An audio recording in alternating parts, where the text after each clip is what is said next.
మాజీ హోంమంత్రి దేవేంద్ర గౌడ్ రచించిన విజయ తెలంగాణ పుస్తకావిష్కరణ కార్యక్రమం హైదరాబాద్ జలవిహార్లో జరుగుతుంది. ప్రస్తుతం తెలంగాణ సీఎం రేవంత్ రెడ్డి మాట్లాడుతున్నారు. లైవ్ ద్వారా చూద్దాం. ప్రాజెక్టును చేవెళ్ల వరకు, వికారాబాద్ వరకు, తాండూరు వరకు నీళ్లు తరలించాలనే ప్రాజెక్టుకు ఆ రోజు పునాది రాయబడ్డది.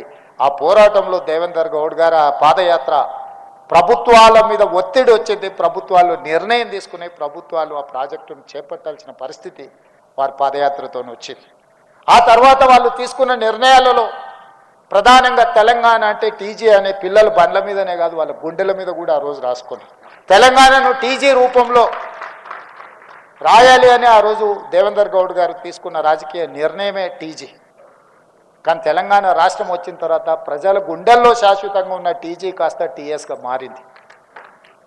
కానీ నాకు అవకాశం వచ్చినప్పుడు ప్రజల గుండెల్లో శాశ్వతంగా ఉన్న టీజీనే తెలంగాణలో ఉండాలి అని చెప్పి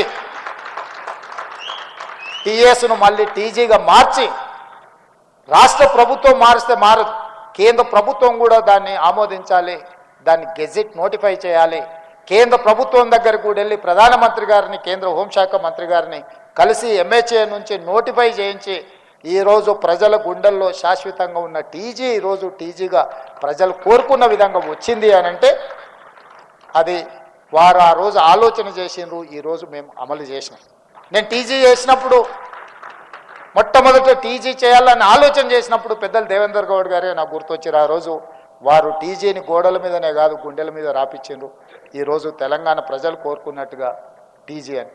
ఇంతకుముందు మనం విన్న జయ జయ తెలంగాణ 10 సంవత్సరాలు నివురు గప్పిన నిప్పులాగా ఉండే రాష్ట్రీయ గీతంగా తెలంగాణ ఉద్యమంలో మనం తెచ్చుకుందాం అనుకున్నాం, పాడుకున్నాము, ఆడుకున్నాము. తెలంగాణ వస్తే మొట్టమొదట తెలంగాణ రాష్ట్రీయ గీతమే మొదటి నిర్ణయం అవుతుంది అనుకున్నాం. కానీ 10 సంవత్సరాలు నివురు గప్పిన నిప్పులా కొలిమిలో అట్లానే ఉంటే దాన్ని వెలికి తీసి ఊది ఈరోజు ఆ నిప్పు ఈరోజు ప్రజలందరి దగ్గర తీర్చే విధంగా జయ జయ హే తెలంగాణ రాష్ట్రీయ గీతంగా, రాష్ట్ర అధికారిక గీతంగా మన ప్రభుత్వం నిర్ణయం తీసుకున్నది. ఇవన్నీ ప్రజల వైపు నుంచి నా ఆలోచన. ఇందులో నా ఆలోచన ఏం లేదు, నా కోరిక ఏం లేదు. జయ జయ హే తెలంగాణకు నేను ఆథర్ని కాదు, లేకపోతే దాని స్పాన్సరర్ని కూడా కాదు. రాసినవాడు, పాడినవాడు, ప్రజలకు తీసుకెళ్ళిన వాళ్ళు వందలాది వేలాది మంది త్యాగాలు చేసిన వాళ్ళు ఉన్నారు. అది శాశ్వతంగా చరిత్ర పుటలలో ఉండాలన్న ఒక ఆలోచనతోటే మేము ఆ జయ జయ హే తెలంగాణను అధికారిక గీతంగా చేసినాం. వీళ్ళనేగా తెలంగాణ ఉద్యమంలో చరిత్రకారులు, తెలంగాణ ఉద్యమంలో సర్వం కోల్పోయిన కుటుంబాలు ఉన్నాయి. అందులో బండి యాదగిరి గారు కావచ్చు, చాలామంది పేర్లు నిన్నమన్న ఒక 9 మంది ప్రముఖులను గద్దరన్న నుంచి మొదలు పెడితే పాశం యాదగిరి వరకు 9 మంది ప్రముఖులు తెలంగాణ కోసం సర్వం కొట్టిరు. ఈరోజు వారి వయసు పూర్తిగా ఆరోగ్యము క్షీణించిన పరిస్థితి, ఆర్థికంగా వాళ్ళ గురించి నేను చెప్పాల్సిన అవసరం లేదు. మరి ఈరోజు సర్వం జీవితాన్నే తెలంగాణ ఉద్యమంలో, తెలంగాణ రాష్ట్ర ఏర్పాటులో, తెలంగాణ ప్రజల యొక్క హక్కుల కోసం సర్వం త్యాగం చేసిన వాళ్ళను తెలంగాణ రాష్ట్ర ప్రభుత్వం ఎందుకు గుర్తించకూడదు అని చెప్పి వాళ్ళందరినీ గుర్తించి, వాళ్ళ గౌరవించి, వాళ్ళకు ఉండడానికి ఒక ఇంటి స్థలము, వాళ్ళకు ఆర్థికంగా కనీసం వాళ్ళ పిల్లలు, నేను గద్దరాన్ని ఇంటికి వెళ్ళినప్పుడు అక్కడ ఉన్న పరిస్థితులు చూసినప్పుడు బాధ కలిగేది. అరే వీళ్ళైనా ఇన్ని లక్షలాది మందిని ఉద్యమం వైపు నడిపించిన వాళ్ళు, ఈ దేశంలోనే కోట్లాది మందిని ప్రభావితం చేయగలిగిన వాళ్ళు ఈరోజు ఇంత ఆర్థిక ఇబ్బందులను ఎదుర్కొంటే కుటుంబాలు గడుస్తున్నాయంటే వీళ్ళ త్యాగం గొప్పది. మేము అందించే ₹1,00,00,000 నగదో, ఒక ఇంటి స్థలమో, లేకపోతే వాళ్ళకి ఇచ్చే ఒక తామర పత్రమో వాళ్ళ జీవితాలలో ఎలాంటి మార్పు తీసుకురాదు. కానీ ఈ తెలంగాణ సమాజం మిమ్మల్ని గుర్తుపెట్టుకున్నదాని ఒక గుర్తింపు కోసమే ఆ కార్యక్రమాన్ని రాష్ట్ర ప్రభుత్వం తీసుకున్నది. ఇవన్నీ నిక్షిప్తం కావాలి. ఇవన్నీ చరిత్రలో ఎవరో ఒకరు క్రోడీకరించాలి. ఎవరి అనుభవాలను వాళ్ళను భిన్న కోణాలలో రాయాలి. ఒక్కొక్కరు ఒక్కొక్క విధంగా చూస్తారు ఒక సమస్యను. అదేవిధంగా శాసనసభలో చర్చ జరిగేటప్పుడు ఒకప్పుడు దేవేందర్ గౌడ్ గారు లైబ్రరీలో వచ్చి కూర్చొని గంటల కొద్దీ ప్రిపేర్ అయ్యి, సివిల్స్కు ప్రిపేర్ అయ్యేటోళ్ళకంటూ కూడా ఎక్కువ ప్రిపేర్ అయ్యి, ఒక్క పదం కూడా తప్పు మాట్లాడొద్దమ్మా, మనం తప్పు మాట్లాడితే మొత్తం సమస్యనే పక్కదారి పడుతుంది.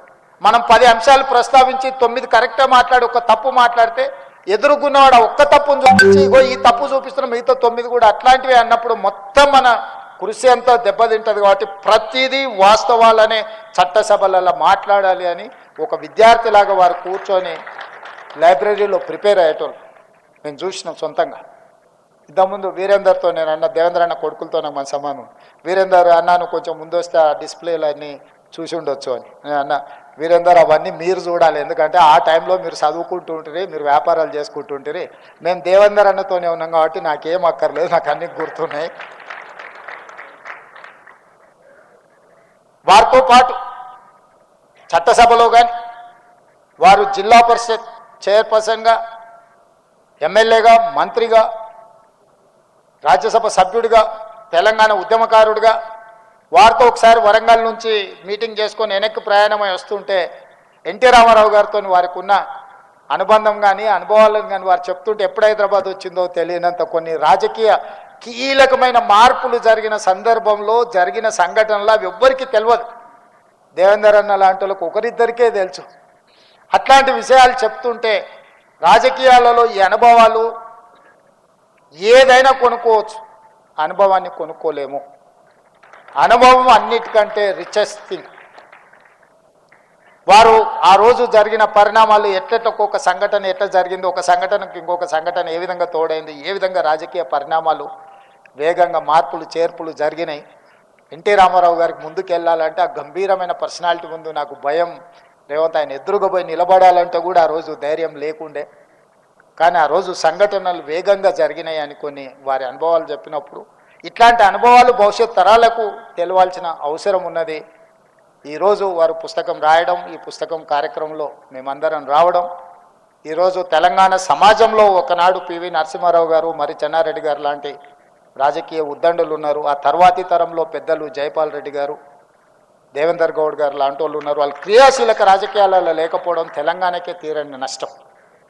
జైపాల్ రెడ్డి గారు మన మధ్య లేకపోవడం, దేవేందర్ గౌడ్ గారు క్రియాశీలక రాజకీయాలు లేకపోవడం వల్ల తెలంగాణలో ఒక గౌరవప్రదమైన రాజకీయ వాతావరణం లేకుండా పోయింది. వారు ఏదన్నా మేము ఇప్పుడున్న కాంపిటీషన్లో మేము ఏదైనా మాట్లాడితే ఏందమ్మా అంత మాట నువ్వు అని అడిగేటోడు దేవేందర్ గౌడ్ గారు.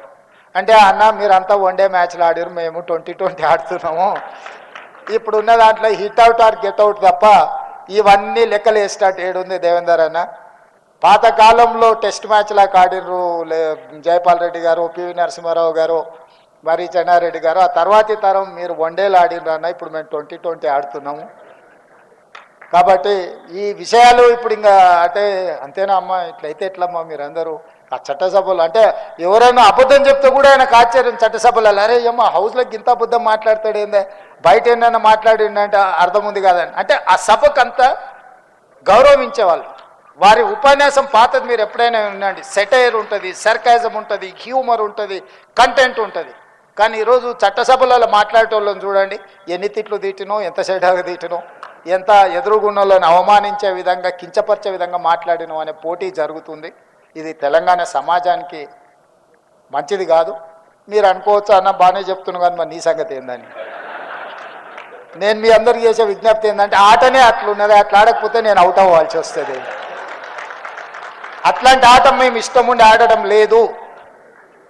నాకు చాలా ఏళ్ళు కలిసి పనిచేసిన అనుభవం పెద్దలు దత్తాత్రేయ గారితో, లక్ష్మణన్నతోని కలిసి పెరిగి అంటే వాళ్ళ ముందర పెరుగుకుంటూ వచ్చినాం. దేవేందర్ గౌడ్ గారితో కలిసి పనిచేసినాం. ఆనాడు ఉన్న రాజకీయాలు లేకపోతే విధానాలు, ఒక ఆర్గనైజేషన్ కమిట్మెంట్స్ ఇవన్నీ డిఫరెంట్ లెవెల్లో ఉండే. ఈరోజు ఉన్న పరిస్థితి ఇట్లా తయారయ్యింది. కాకపోతే నేను ఈ కాంపిటీషన్లో ఉండాలనుకుంటున్నా, గెలవాలనుకుంటున్నా కాబట్టి కొన్ని నాకు ఇష్టం లేకపోయినా కష్టంగా అనిపించింది. ఎందుకంటే నా పాత 2009 నుంచి 14 అసెంబ్లీలో స్పీచెస్ చూడండి. మొట్టమొదటి బడ్జెట్ రాజశేఖర రెడ్డి గారు ప్రవేశపెట్టినప్పుడు చంద్రబాబు నాయుడు గారి తర్వాత నేనే ఇనిషియేట్ చేసిన బడ్జెట్ డిస్కషన్ని. 92 మంది ఎమ్మెల్యేలు, 5-6 సార్లు ఎమ్మెల్యేలు గెలిచిన వాళ్ళు ఉంటే కూడా ఫస్ట్ టైం ఎమ్మెల్యేగా నేను బడ్జెట్ డిస్కషన్ని ఇనిషియేట్ చేసి చాలా అంశాల మీద రాజశేఖర రెడ్డి గారు లేచి చెప్పుకోలేని పరిస్థితి, చాలాసార్లు లేచి రిప్లై చేయాల్సిన పరిస్థితి కల్పించిన. అంటే అంశాలను అన్నింటిని కూడా చేసి ప్రాంతానికి కానీ లేకపోతే ప్రజలకు కానీ జరిగిన నష్టాల మీద విశ్లేషణ చేసుకుంటూ మాట్లాడిన మొదటిసారి ఎమ్మెల్సీ అయినప్పుడు చుక్కా రామయ్య గారితో, ప్రొఫెసర్ నాగేశ్వర్ గారితో అట్లాంటి వాళ్ళతో కలిసి పనిచేసి చదివి అవగాహనతో మాట్లాడాలనుకున్న వాళ్ళతో కలిసి పనిచేసింది. పోను పోను పోను పోను అది ఎట్లా తయారైంది అంటే ఇప్పుడు ఉన్నట్టుగా తయారైంది. ఇప్పుడు ఎట్లుంది అనేది నాకంటే మీకు అందరికీ ఎక్కువ తెలుసు. చిన్నపిల్లలు టీవీ ఎందుకు చూస్తారా, ఛానల్ మార్చుండ్రు రాజకీయ నాయకులు వస్తానే పరిస్థితి తెలంగాణ రాజకీయాలలో దాపురించింది. ఇది ఎక్కడో ఒక దగ్గర మార్పుకు మనం పునాది వెయ్యాలి. ఎక్కడో ఒక దగ్గర అలాంటి వాళ్ళను ఎక్కడో ఒక దగ్గర నిలువరించడానికి ప్రయత్నం చేయాలి. ఏది ఏమైనా తెలంగాణలో విలువలతో కూడుకున్న ప్రజా సమస్యల మీద పోరాటం చేసే నాయకత్వాలు ముందుకు రావాలి. ఎంత పెట్టుబడి పెట్టినాం, ఎంత లాభం వచ్చిందనే లెక్కలు తగ్గాలని కోరుకుంటూ దేవేందర్ గౌడ్ గారు రాసిన పుస్తకాన్ని ఆవిష్కరించే అవకాశం కలిగినందుకు నాకు చాలా ఆనందంగా ఉంది. ఇది ఒక గౌరవము. చాలా పుస్తకాలు ఏవో ఆవిష్కరిస్తుంటాం, అవన్నీ మనకు మనసాక్షిగా ఒక మంచి కార్యక్రమాన్ని పాల్గొనమని అనిపించవచ్చు, అనిపించకపోవచ్చు. కానీ దేవేందర్ గౌడ్ గారు రచించిన ఈ విజయ తెలంగాణ పుస్తకాన్ని ఆవిష్కరించడాన్ని నేను ఒక గౌరవంగా భావిస్తూ మీ అందరి దగ్గర సెలవు తీసుకుంటున్నా. ధన్యవాదాలు మిత్రులారా.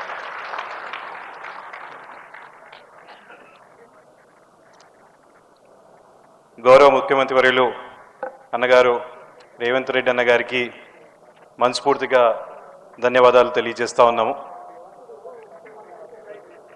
ఇప్పుడు వాస్తవంగా పెద్దలు డాక్టర్ కేశవరావు గారు మాట్లాడాల్సి ఉండే, కానీ ఆరోగ్యరీత్యా వారికి చిన్న సర్జరీ కావడం వల్ల వారు మాట్లాడలేకపోతున్నారు. ఇప్పుడు గౌరవనీయులు పెద్దలు రాజ్యసభ సభ్యులు డాక్టర్ లక్ష్మణ్ అన్న గారిని మాట్లాడవలసిందిగా విజ్ఞప్తి చేస్తా ఉన్నాం.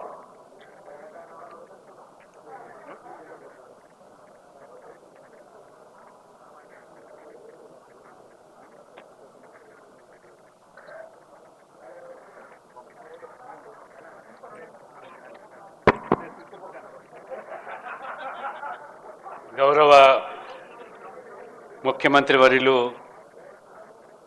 శ్రీ రేవంత్ రెడ్డి గారు, గౌరవనీయులు హర్యానా గవర్నర్ పెద్దలు బండారు దత్తాత్రేయ గారు, ఈనాటి విజయ తెలంగాణ పుస్తక రచయిత పెద్దలు దేవేందర్ గౌడ్ గారు, పెద్దలు రాష్ట్ర ప్రభుత్వ సలహాదారు డాక్టర్ కేశవరావు గారు, సోదరులు రాష్ట్ర మంత్రివర్యులు ప్రభాకర్ గౌడ్ గారు, విచ్చేసినటువంటి పెద్దలు దేవేందర్ గౌడ్ గారి యొక్క శ్రేయభిలాషులు, అభిమానులు, కుటుంబ సభ్యులు, పాత్రికేయ మిత్రులు, విజయ తెలంగాణ పుస్తకము యాదృచ్ఛికంగా ఒకసారి మనం ఆలోచన చేస్తే తెలంగాణ పిన్నమ్మగా పిలువబడేటువంటి సుష్మా స్వరాజ్ గారి యొక్క జన్మదినం ఇవాళ. ఈ విజయ తెలంగాణలో సుష్మా స్వరాజ్ గారి యొక్క పాత్ర తెలంగాణ సాధనలో ఆనాడు వారు ప్రతిపక్ష నాయకురాలుగా ఉండి యువతకు, తెలంగాణ యువత ఆనాడు ఆహుతులైపోతూ ఉన్నారు, తెలంగాణ సాధన కోసం బలిదానం అవుతూ ఉన్నారు, ఆత్మత్యాగాలు చేసుకుంటున్నారు. వారికి భరోసా కల్పించడానికి తెలంగాణ బిడ్డలు ఎవరు కూడా ఆత్మహత్యలు చేసుకోకూడదు, బతికుండి కల్లారా తెలంగాణ చూడాలని పిలిపించేటువంటి సుష్మా స్వరాజ్ గారు మనలో లేకపోయినప్పటికీ తప్పకుండా